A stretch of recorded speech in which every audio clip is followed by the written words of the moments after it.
Police আমায় প্রথম কালকে সকাল 10:13-এ কল করে আমায় বলে যে বড়বাবু ডাকছে থানায়, একবার বড়বাবুর সাথে এসে দেখা করো।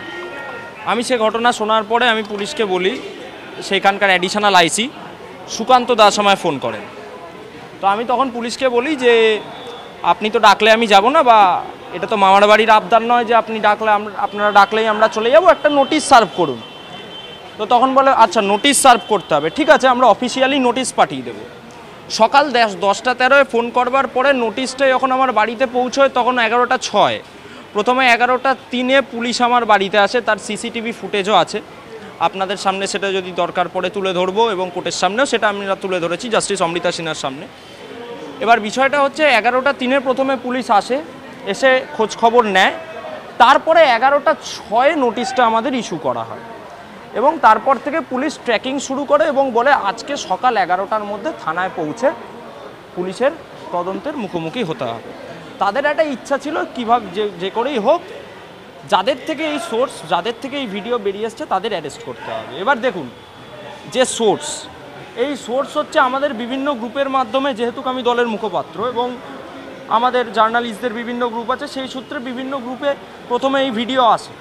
তো আমার অপরাধটা হচ্ছে একটাই, যে আমি এই ভিডিওটা কেন ভারতীয় জনতা পার্টিকে দিয়েছি, এই অপরাধটার জন্যই পুলিশ আমায় ডেকে পাঠায়, এটা পরিষ্কার হয়ে যাচ্ছে। এবং পুলিশ খালি আমায় ডেকে পাঠায় নয়, পুলিশ কালকে বাড়িতে গিয়ে আমার মা এবং বাবার সাথে চূড়ান্ত হ্যারাসমেন্ট করে। এই হচ্ছে ঘটনা। আপনি কোন সংগঠনের মুখপাত্র?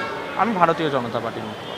রাজনৈতিক জোটকে প্রতিষ্ঠা করার জন্য কি পুলিশ এইভাবে আপনাকে আটকাচ্ছে? খুব স্বাভাবিক, যদি রাজনৈতিক জোটকে প্রতিষ্ঠা না করারই হতো তাহলে 2021 সাল থেকে 2024 সাল অবধি গড়িয়ে গেল, পুলিশ জানতো না।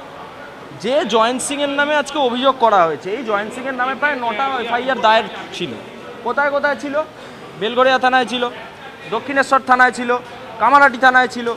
তো তারপরেও পুলিশ কোনো অ্যাকশান নেয়নি। আর তার থেকেও বড় কথা, যখন এই পোস্টটা ভারতীয় জনতা পার্টি মানে বিজেপি বেঙ্গলের টুইটার হ্যান্ডেল থেকে ফার্স্ট পোস্ট করা হয়, তারপরে এটা তো তৃণমূল নিজেই অ্যাকসেপ্ট করেছে, যে রিজু দত্ত নিজেই ওটা রিটুইট করে বলেছে এটা 2021 সালের ঘটনা।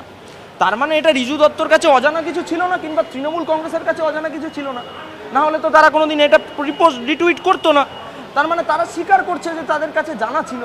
তাহলে জানা থাকার পরেও 2021 থেকে 2024 তারা কেন কোনো অ্যাকশান নেয়নি? তার মানে এটা খুব পরিষ্কার যে পুলিশি নিষ্ক্রিয়তা খুব পরিষ্কার হয়ে যাচ্ছে। মমতা ব্যানার্জি যেমন নবান্নের প্রেস কনফারেন্স থেকে বলেছে যে পুলিশ ঘুমিয়ে পড়ে, তো সেই রকমই তাহলে হয়তো পুলিশ 2021 থেকে 2024 অবধি ঘুমোচ্ছিল, তাই জন্য এদেরকে গ্রেপ্তার করতে পারেনি, তাই জন্য এই ঘটনাগুলো সামনে উঠে আসে।